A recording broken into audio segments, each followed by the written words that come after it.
conversational and hopefully be able to answer all of your questions today. This is going to be recorded just so we can reference it again, or for students who weren't able to attend. So I just wanted to give everybody a heads up about that as well. One thing I did drop in the chat was that check-in. So like I said, if you have a quick second to fill that out, that would be great. I'll drop it in there again at the end of today's presentation. But if you do enter that information in, there's a little prize pack that you could be registered to win. So that's what that image is on your screen. And then we do have, if all of a sudden you encounter any sort of technical issues, you can give our office a call and we can help you get reconnected again. Just a couple of quick, plugs for the Career Center. We have a lot of other services that are available outside of our workshops and presentations. So feel free to drop into our virtual career lab. That's really a great space just to connect right into through Blackboard Collaborate. There's a link right on our homepage.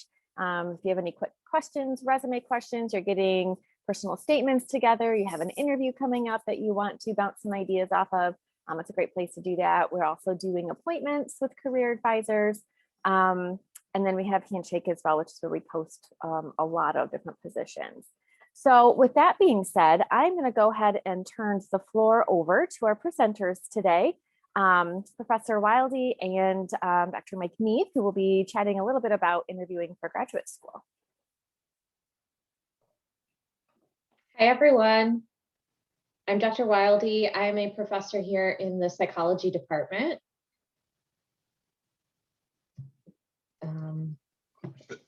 Go ahead. Yeah. I am Dr. Mead. I graduated from Grand Valley State with a bachelor's in psychology in 2014, and I'm now a postdoctoral research fellow at Northwestern University School of Medicine. Yeah, so what we're going to just kind of walk through today is some ins and outs of interviewing to graduate school.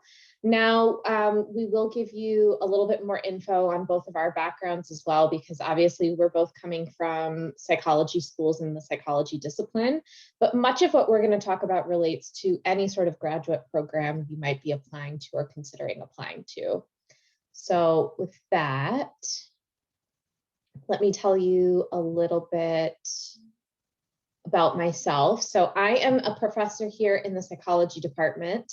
I'm also a clinical psychologist. So I have my PhD in clinical psychology. I did all of my schooling at Michigan State University, both my undergraduate degree and my master's and then PhD. And after I did my PhD at Michigan State, I worked as an outpatient therapist for a couple of years before I took this job at Grand Valley. And I've maintained a small clinical practice on the side. So if any of you are interested in going into careers specific to therapy careers, clinical careers, that sort of thing, I'm happy to answer questions more specific to that as well. Yeah, so as I already mentioned, my background is in psychology. So after graduating from Grand Valley, I went and earned a PhD in health psychology from North Dakota State University. I have a non-clinical focus, and so my time in graduate school was spent only on research and teaching at the higher ed level. And I am now at Northwestern in what's called the postdoctoral fellowship position.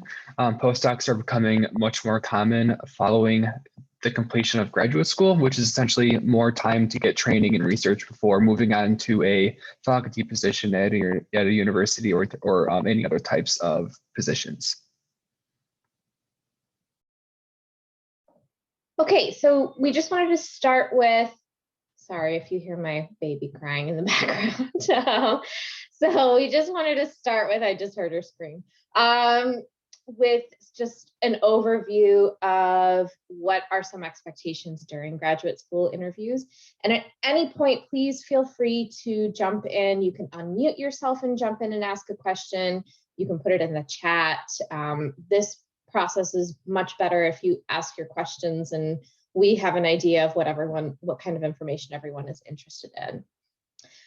So some of the key sort of take homes I tell people who are applying for or interviewing for graduate school is that First of all, you should expect that you're kind of going to be on and you're being evaluated at all times. And what does that really mean? That essentially means that you are expected to be kind of a professional at all times. And you might think that's kind of obvious, but even in between, when you're not interviewing with people, when you're not meeting with people, if you're still in that kind of setting and you're in a physical location with other people at the university as well, you should expect that they're still evaluating you in some level, right?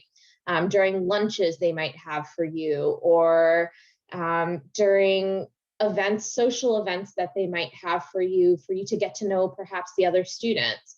And I tell students this all the time, just so that you're prepared to sort of be on your best behavior and put your most professional foot forward at all times when you're kind of in that vicinity. A lot of students feel pretty anxious about interviews, and that's very, very normal. But to kind of ease your anxiety, and a way to approach interviews to help you with some of that anxiety is to remember you're interviewing this program just as much as they're interviewing you. So you already made the cut, right? You already made the cut. They thought you were good enough to come out for an interview. At that point, then it's more about figuring out whether or not this program is a good fit for you, and whether or not they're a good, they can provide you with whatever you might need for your future career trajectory. And so one way to approach the interview is to just really think about, like, I'm interviewing this place. Do I really want to spend the next 2-3 years at this place, however long, 2 to 5 years, depending on what graduate program you're going into? Do I really want to spend this chunk of my life in this place? Would I be happy here? And if you approach it with that mindset of, I'm interviewing this as much as they're interviewing me, sometimes that helps to ease some of that anxiety, because you need to ask all of your questions as well to make sure that this is a good fit for you. Depending on where you interview, sometimes they're full day interviews. If you're doing PhD level interviews, so doctoral level interviews, sometimes they're two-day events. And so it can be really long. It can be very tiring. Different places do different types of interviews, whether it's individual or group interviews. And then, like I said, sometimes there's opportunities to meet with students in the program, like current students in the program. That's a great, great opportunity for you to ask a lot of questions about what it's like to be a student in that program. But yeah, I'll hand it over to Dr. Mead. Or is this one is me too.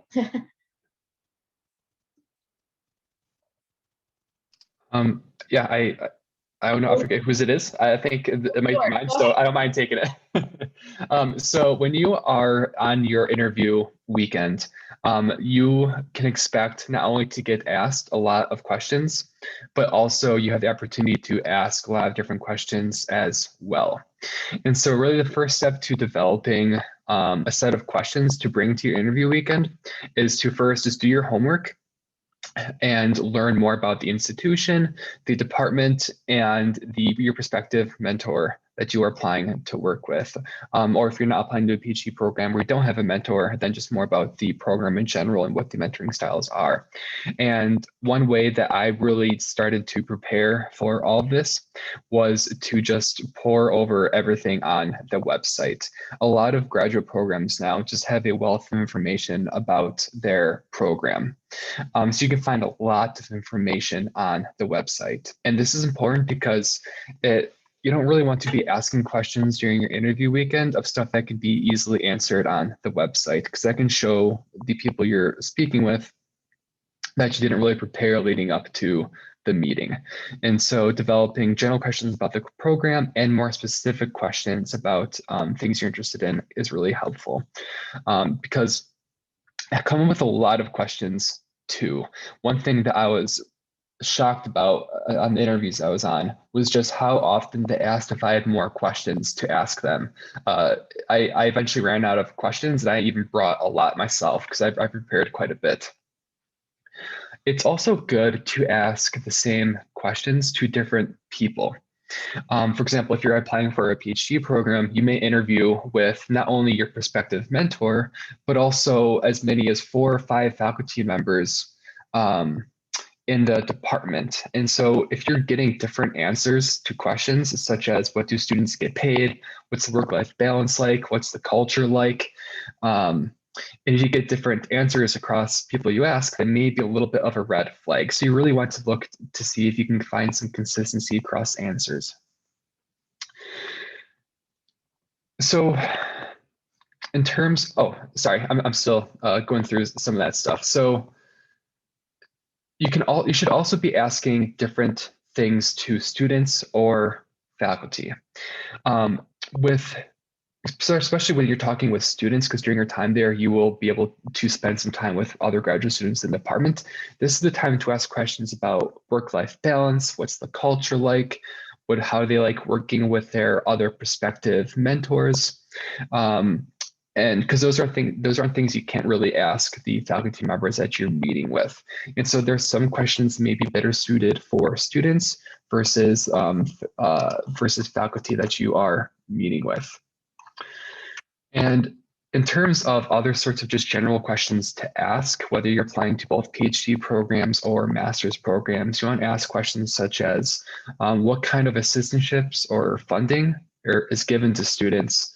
If you're in a PhD program, how much of your work will be distributed across working in a research lab or working as a TA or doing other various tasks in the department? How involved are students in research and teaching? Are they allowed to teach their own class? If you're, again, this is more specific to PhD, but if you are, you want to learn more about types of publishing opportunities in the department and with the mentor. So do you have opportunities to be a first author on a paper?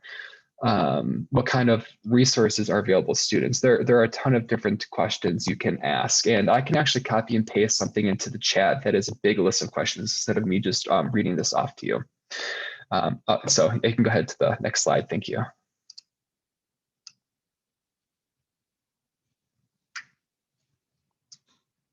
All right, now in terms of what you should wear. So there's really no such thing as being overdressed, but you can be underdressed for a interview. So I'll start off by talking about just what men should wear to interviews, and then Dr. Wildey can talk about what women should wear to interviews. But I wore a suit, and I also tried to stand out a little bit from other people. So it's pretty typical for guys to wear black or blue suits interviews. So I wore a gray suit with a yellow tie just to try to stand out a little bit. I even got a few compliments on my tie during my interviews, which you never know, that can maybe go a little bit of a long way in terms of having them remember you more during your time there. But you also want to make sure you are comfortable, because during interview day, it is a very, very long day. And so you are moving around the department a lot, and depending on where you are, you may be also touring the campus too. And if it's a bigger university, you could have a very large campus to tour, so you may be walking around a lot. Dress appropriately for the weather. I learned the hard way of taking this tip into account, because when I interviewed at North Dakota State University, I did not realize how cold Fargo was in January. And so when I got there without a winter jacket, it was negative 40 degrees. That is not an exaggeration. It was that cold. And so walking around during the city, I was freezing. And so I was definitely not prepared for the weather, and it made me pretty miserable, especially when we were out at night, getting to know some of the other graduate students. So one question that I get asked a lot too is, can you bring a notepad to take notes on? Yes, absolutely. And you can also write your preset questions that you want to ask, or any other information you want to have available, readily available to you on a notepad as well. So if you're going to be bringing some of that, you want to be able to carry something, you want to be able to carry that in something. Most programs will allow you, or will provide water bottles or coffee or snacks. But if you want to be, just extra prepared, just in case there's a lapse in snacks or drinks, then you could carry that around as well. So yeah, those are the tips. Some of the tips I had about what to wear. I don't know if anything else you wanted to add to this slide. So dressing appropriately for the weather, related to that is just keeping in mind, if you're someone who likes to wear high heels, You might be walking a lot, getting campus tours, so you might want to reconsider that depending on what the itinerary looks like. And you may or may not know the itinerary of what's going to happen at the actual interview or the interview day, because like I said, different programs do it differently, and it's not rare for there to be last minute changes in the interview. So even if they send you like a list of here's roughly what's going to happen or how the day is going to go, you could get there and they might switch something around because of something that happened on their end logistically. So you want to be prepared to be flexible. You want to be prepared for potentially walking around on campus. Remember, you're going to be spending a good chunk of your time here. So make sure it's a place that you like. It's a place that you could see yourself living. And you might want to consider like avoiding anything that might be too flashy or too distracting, wearing something that might be too distracting, where then the people that you're meeting with are so focused on what you're wearing, they're not able to really attend to what you're saying. And you really want the focus to be on you. So having a few things that kind of speak to your personality are great. But if you kind of go overboard with that, you don't want someone to be so focused on things that are physically on you versus just, like I said, paying attention to the things you're trying to communicate. I have a quick question. With everything that's going on around COVID, have these types of interviews switched to more virtual format, or do you anticipate them being still in person? Yeah, so we're going to have a slide at the end talking about how interviews might have changed for that. And they are all, a lot of interviews nowadays are virtual. I anticipate though, as we start getting more, so if you're interviewing right now, more than likely your interviews are going to be virtual. If you're going to be interviewing in a future year, like even next year, for example, I don't know, we might be shifting back to sort of a more on-campus experience. I think only time will tell with that, but we'll talk a little bit about some of those exceptions in a moment. So how to best prepare. So Dr. Mead had mentioned you really want to read up on the site. You want to read up on the site, look at the website, pour over each of those websites that you're planning to go to, so that you're not asking kind of questions that could be easily answered on the website, right? You want to come in there with prepared questions that have to do with things that maybe they listed it on the website, but it wasn't totally clear to you what that meant, right? Those are great opportunities to ask some questions about details.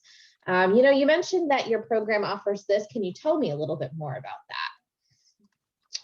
So the types of rotations, trainings that they offer, all of those sorts of things. You want to make sure that you're educating yourself on the people that are faculty there, the types of training sites that you might be exposed to, that sort of thing. And one of the things we oftentimes recommend that is a great thing to prepare is practicing rehearsing answers to really common questions you might get. One of the most common questions you might get on an interview is, tell me a little bit about yourself. And you should have like a few minute spiel kind of ready for that and prepared for that, because that's a really open-ended question. And if you go into an interview and they ask you that question, it could catch you off guard. And so the Career Center is a great resource for this. They do mock interviews with folks. And so it's a great resource for you to be able to have a place to practice answering questions. Make sure you get a good night's rest the night before. That can be hard, especially if you've got nerves or anxiety going into it. Try to engage in a lot of self-care before and after the interview, taking care of yourself, eating well. Take some pain medication with you. It's not uncommon to get like a headache when you're on an interview if it's a really long day. Even if you're doing virtual interviews, those types of things could present themselves. So making sure you're feeding yourself well in between when you have chunks of time in between interviews. And at the end of the day, you should really just be yourself. I mean, you have already made some sort of qualification to get that interview. They already think you're qualified enough to be there. Now they're just assessing to see, are you a good fit for that program? Do you really want to be there? is it a good fit for you? So figuring that out on your end, like, do I really want to be there? Do I really want to spend the next 2-3 years there, or 2 to 5 years? So here are some of the COVID related changes. So most of the interviews will generally be online. What's interesting is that some places are doing more one-on-one interviews and some places are still doing group interviews. Group interviews can be kind of tricky to navigate. And so if people have questions about that, we can certainly spend a little bit more time there. But group interviews are sometimes done in different ways. Sometimes, depending on the field you're going into, they might give the group a problem to solve, and then the group has to present the answers to those questions. Sometimes there might be 5 members in a group and they ask everyone the same question. And they start with this person and then they ask all the rest the same question. So if you end up being last in line for answering those questions, you have to somehow think of something more unique than what the first 4 people said, which can be challenging. So you're kind of doing some quick thinking on your end of what is something unique that I can bring to the table. You want to ask a lot of questions, especially if you're doing virtual interviews, about what it's like to live there. So cost of living, where do students live? Do I have to pay for parking? Where can I park? Do students walk to campus? Do they live with people? Is it more affordable to live with other people? I mean, there's so many questions around what it's like to live. Oh, and good, Dr. Meena posted a bunch of questions like that. And you still want to make sure you're dressing up for interviews. So overdressed is better than underdressed. Being professional early is always better. But making sure you're there on time and ready to go. Yeah, so we went through that really quick. So that's just kind of an overview, because we really want to focus more on what are all of your needs and questions and that sort of thing. What are you, yeah, so what kinds of questions do you all have?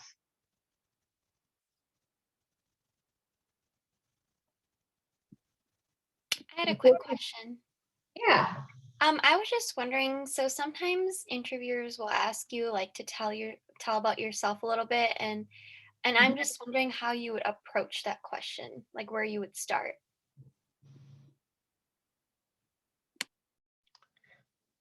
Are you asking in terms of telling them about yourself personally, or more work-related aspects? I guess like personally also. Yeah, like mainly personally. Yeah. Yeah, so what I tell students is to don't be afraid to be yourself at an interview. You are going to be spending, especially if it's a PhD program, you're going to be spending a lot of time with your prospective mentor, people in the department, and other students in the department. And so when you get interviewed, they obviously think that your academic record is great. And so one of the purposes of bringing you in for an interview is to see if that you would get along with the people that you would be working with. So it's, definitely okay to, be yourself, tell appropriate jokes and just be yourself and get to know some of the people that you are there with. And so it's definitely okay, telling people what your hobbies are, what you like to do for fun. That actually may be really helpful for you too. So for example, if I hosted a lot of students for interview weekend when I was in graduate school, and I would often ask students what they like to do for fun, because I want to tell them, once they tell me what they like to do, what sorts of things there are to do like that in Fargo.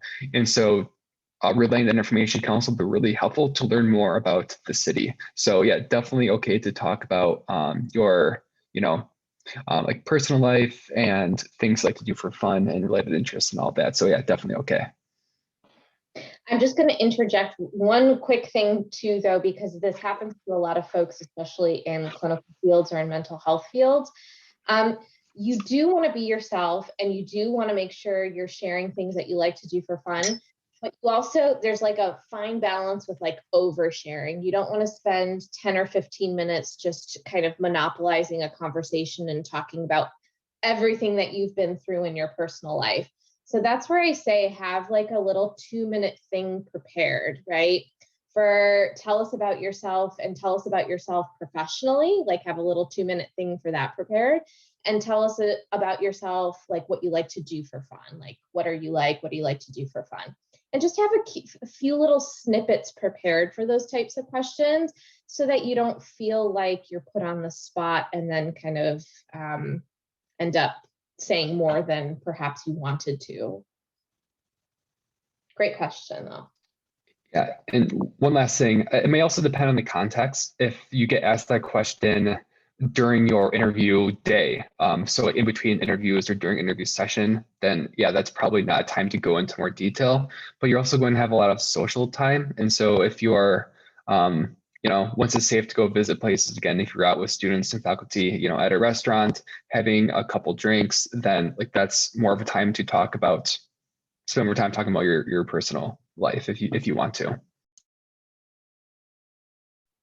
And I'll just add a little plug for the Career Center on that, because you can always come in and schedule a time to run through some questions with us. And, we'll be happy to provide you with some strategies, some of the key things that are helpful to mention and ways to connect that back to the questions that they're asking, just to make sure that you feel like you're giving them everything you want them to know about you when you walk away from that interview. So you can schedule that with our office anytime. They're usually about an hour long, and we're doing those over Zoom right now too. So if you have a virtual interview coming up and you really want some practice on what that will look like, we can definitely do that too.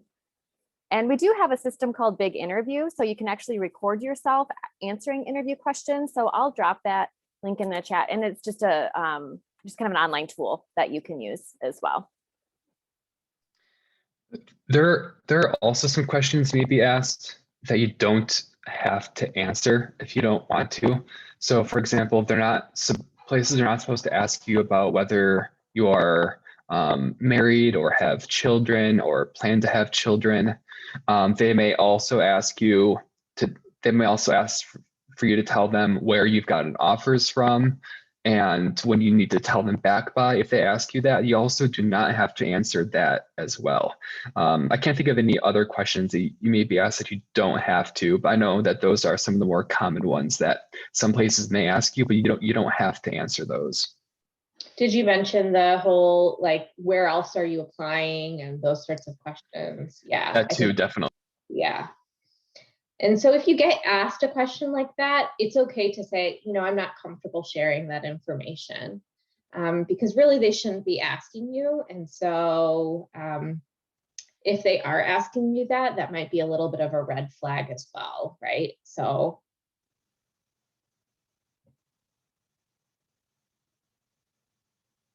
what other questions?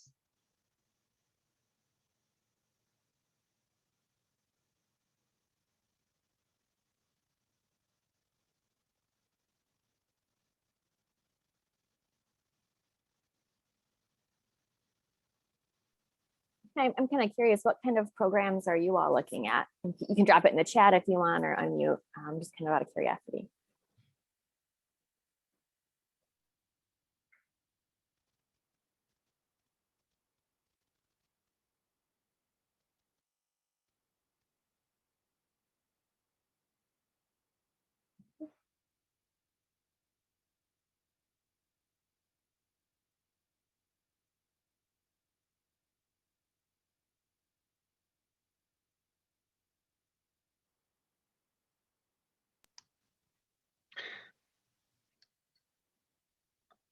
I just want to point out that it's okay to not know.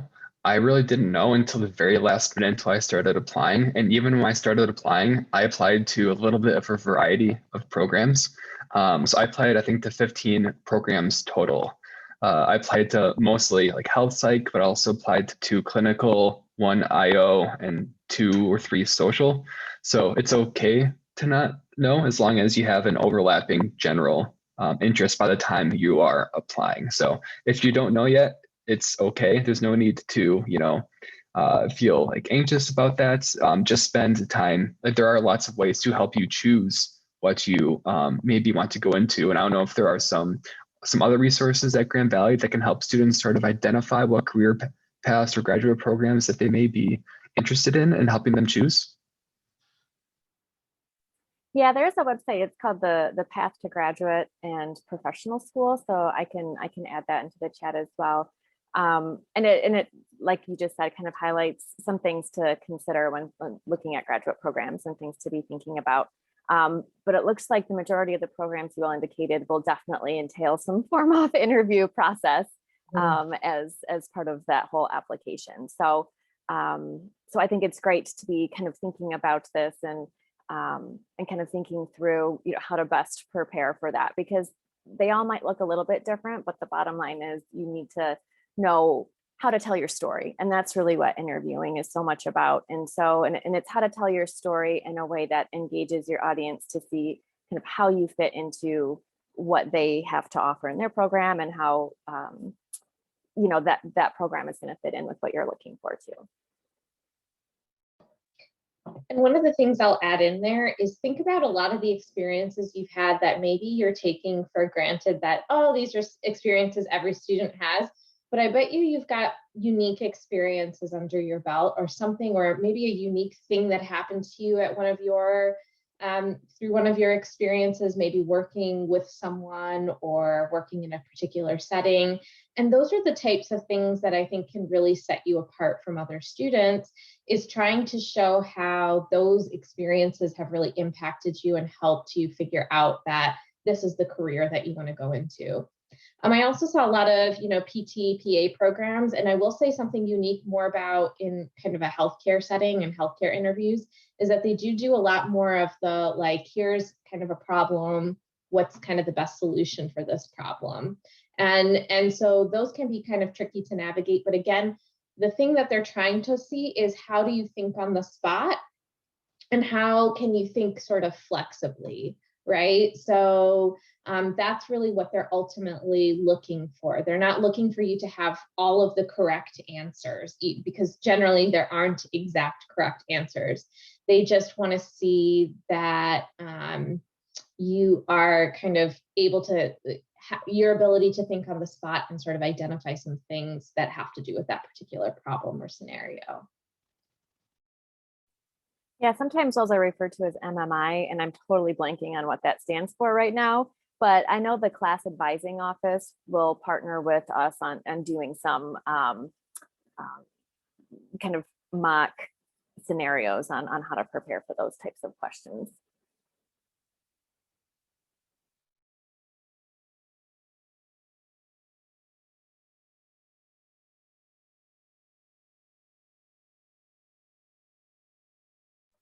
And then for those of you who are applying to more doctoral level programs, one of the things to keep in mind is that it really is that mentorship model, right? You're applying to work with a particular person. So really, really making sure that you really like that person and would feel comfortable working with them for the next 5 years. So Bree asked, what are some common questions asked that you should prepare for?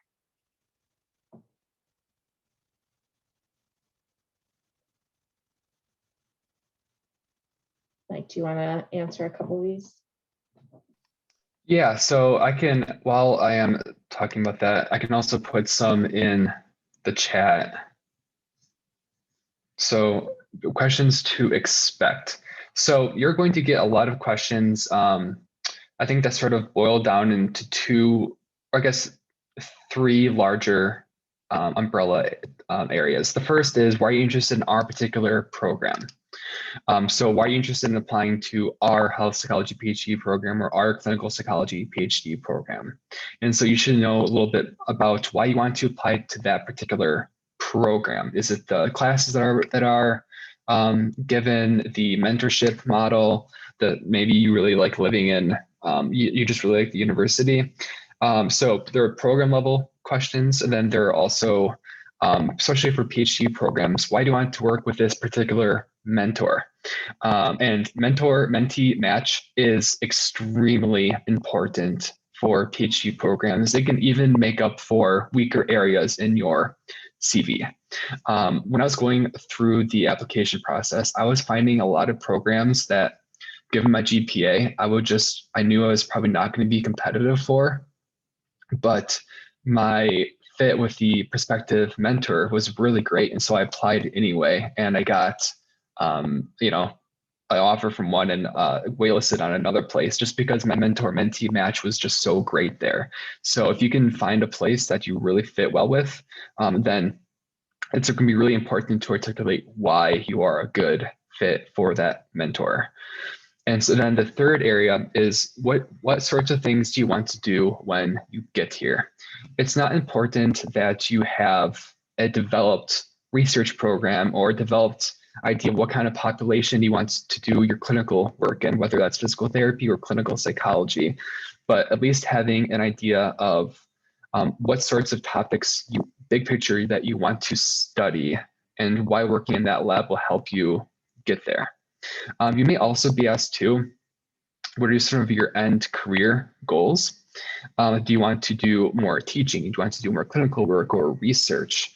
And so maybe having some idea of what you want for that. But also keep in mind too, it's completely okay to go into a program thinking about what kind of career you want, and then having that change throughout the program. I went into grad school thinking I wanted to graduate and then just do a bunch of teaching, but now I'm on the complete opposite end, and I'm 100% research, and so it's okay to change throughout your time in the program. So I think those are some of the main big areas of questions you should expect. I put some specific ones.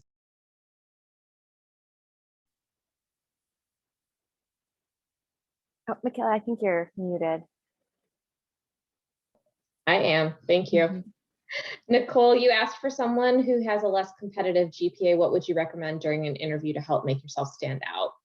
A lot of the things we're talking about feed into that, but it's again, being able to kind of tell your story and tell your story in a compelling way. So show why some of the experiences you've had really stand out and really have made you very passionate for this career trajectory. One of the questions you might get if your GPA is really sort of out of the norm for what's typically received for that program is that they might explicitly ask you, I've noticed that, you've got such great experiences, but your GPA is lower than average. Can you tell us what happened there?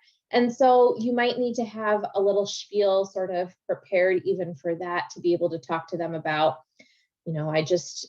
maybe you struggle with test anxiety, right? And you're just not a great test taker, but despite being not a great test taker and it not being reflected in your grades, you feel like all of these experiences really have shown, how dedicated you are to learning about that particular profession. And maybe it was that you picked a different major early on and realized and discovered quickly it wasn't for you, but that sort of brought your GPA down.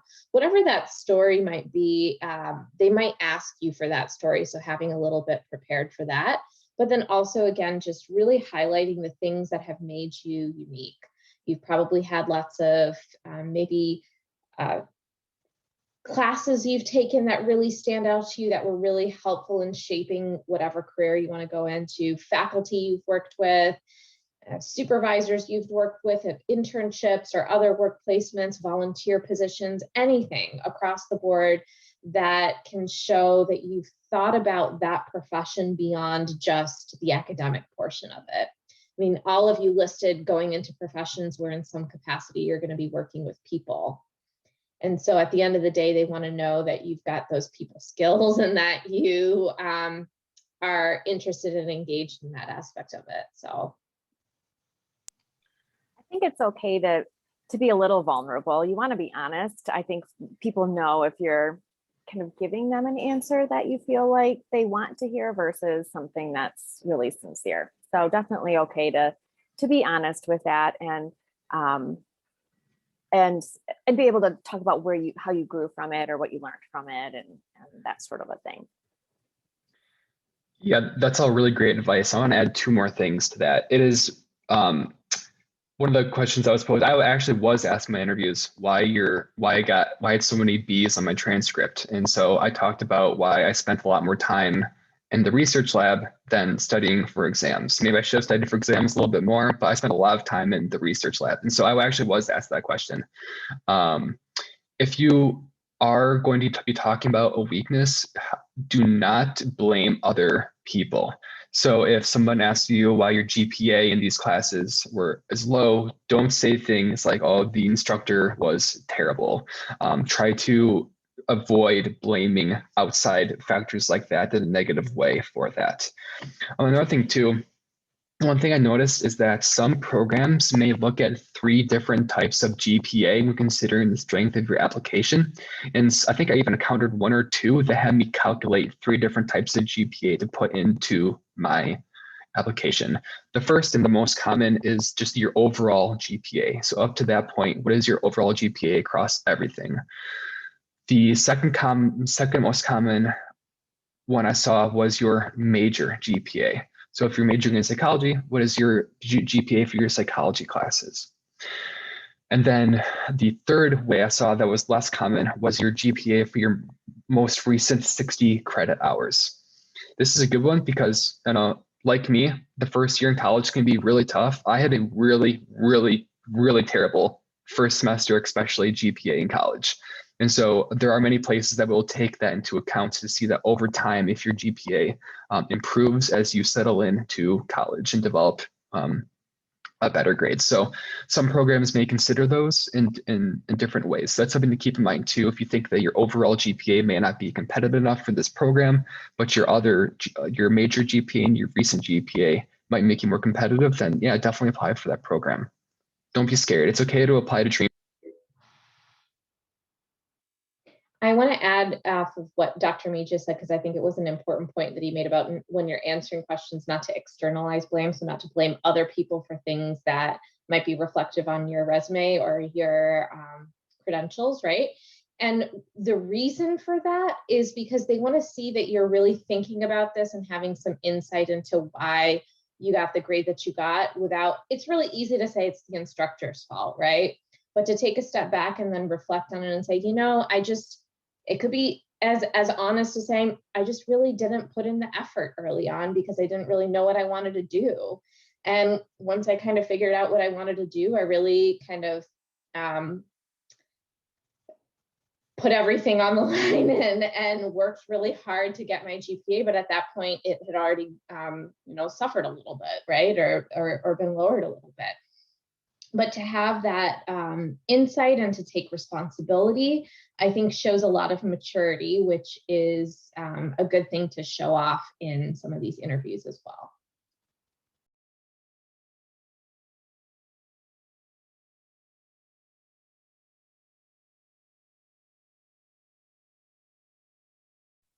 Just to add a couple other, or another pretty popular type of interview question is what's called a behavioral based interview question. So that is basically when you get asked, tell me about a time you did, or provide me an example of a situation, or give me an example of. Those are all trying to get a sense for how did you handle a situation in the past, because that's probably a good indicator of how you're going to handle that again moving forward and in the future. And so those types of questions, it's great if you can have one specific story that you can really pull from and help walk that interviewer through that whole scenario from start to finish. So what was the situation? What kind of happened? What were the tasks? Kind of setting up that story. And then the specific actions that you took in relation to that behavior that they're asking about. So when have you had to deal with a difficult, issue or problem? When have you had to work with a challenging coworker?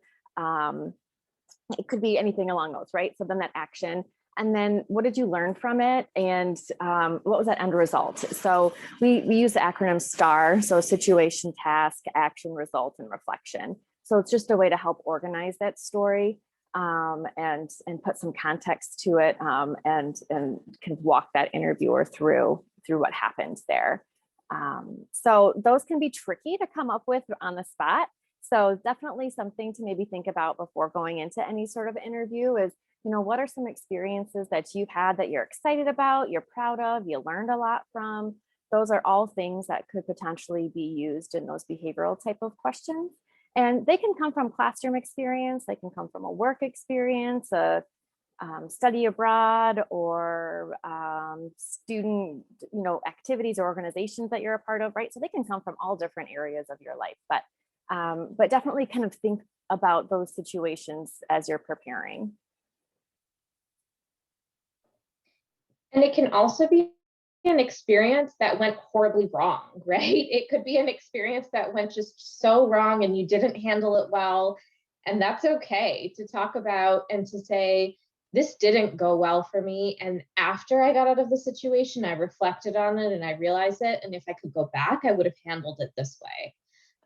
That again shows that vulnerability piece, that shows that you are insightful, you can kind of step back, take responsibility, think about things a little bit differently. And so related to just having a few of those unique situations to talk about is also being able to talk about your strengths and weaknesses, which was a question that Dr. Mead had listed there as well. But having just a few things that you can reflect on yourself that you are really good at, and things that you think are sort of works in progress, like I could be better at X, Y, or Z. Having something prepared for those types of questions, because those can be pretty common as well.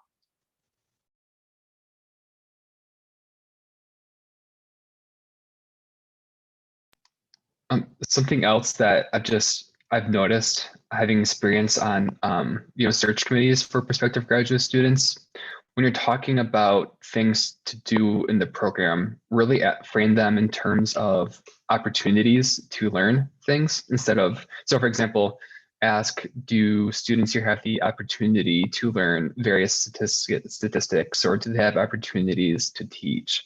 I've noticed that some prospective students have framed it as, do we have to teach while we're here? And when students say things like that, that gives sort of a sign to people on the committee that they may not be a great fit for this program. And so framing a lot of your questions in a positive way can be helpful too.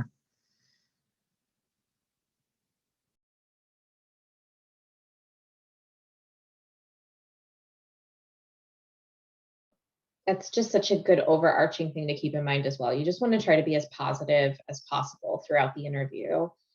Try to keep kind of the negative stuff out of it.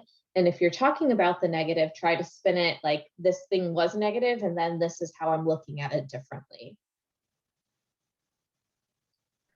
Yeah, and that's real. These interviews, they seem stressful, but they are so much fun. Like you get to go to new cities, meet new people, talk about, research or clinical work. You get to meet prospective coworkers. Like it is a really fun weekend. I don't know, maybe it's just me, but I had a really good time on my interviews. And so try not to get too caught up in the nerves of interviews, because they can be a lot of fun. So enjoy it. It is a massive accomplishment to get invited to an interview. So enjoy it. And take time to celebrate too. Yeah. Celebrate the fact that you got invited to that interview. That's pretty amazing. So I'm going to go ahead and share my screen one more time. Feel free to ask any additional questions that you may have. I know we're just getting kind of close to the end of the hour here.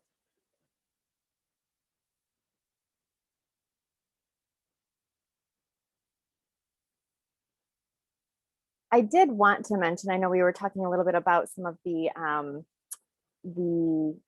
interviews. And so there is a session that we're doing on, I guess that's tomorrow, the 10th, on STAR interview responses. So how to actually go through an interview that really is based around those behavioral-based type of questions. And so there's a session tomorrow at 12:30 on that specifically. And we also have some other events that might be of interest to you all. There's one this afternoon at 4 on researching employers and evaluating workplace culture, which could very well translate into a graduate school program, and how to get a feel for, is this a good fit? Will I be happy here? Is this a place I could see myself for the next handful of years or so?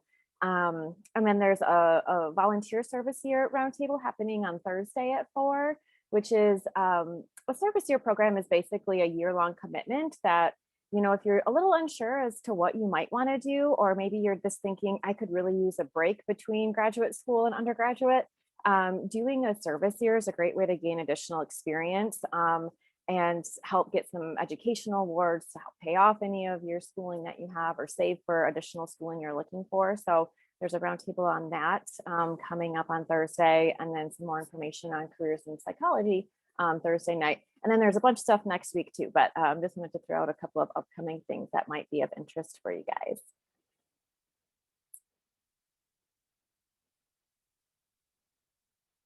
And then just a reminder, if you wouldn't mind, just filling out that that check-in form. There's a cool little tech accessory pack that you can get. So we talked about having a Padfolio, and even for virtual interviews now, just kind of prepping your space to give a good, impression during that interview can be really helpful. And so that tech pack has some stuff to help prep your space for that sort of a thing.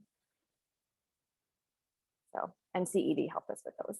But is there anything else, any other specific questions or things that you all would love to know before we wrap up our time today?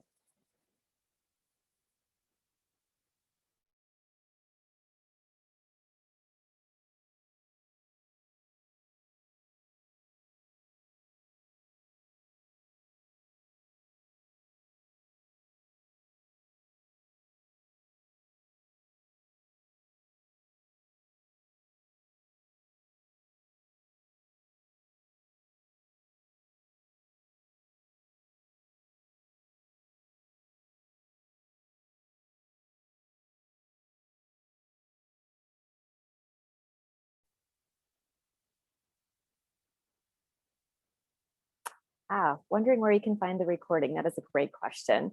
So eventually what we're going to do is, once we have all of our recordings, we're going to upload them to our YouTube channel. So at GVSU Careers is our handle for pretty much all of our social media. So we'll have it uploaded onto our YouTube channel. And then if you check back to the Work Like a Laker conference website where we have all of our events listed, they'll probably be posted up there as well. So you'll be able to access them through the website too. I think the last semester one is actually still up there.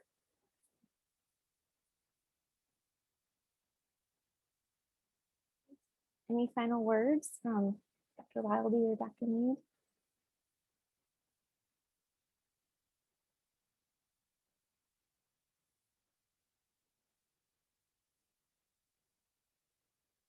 All right.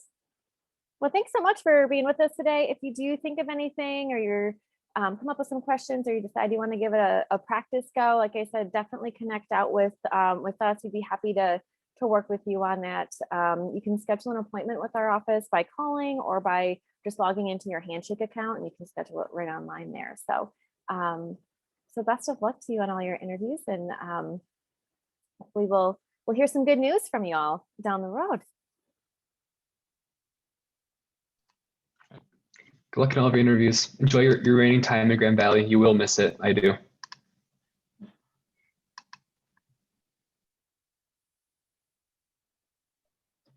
Hi, Rachel. Thank you.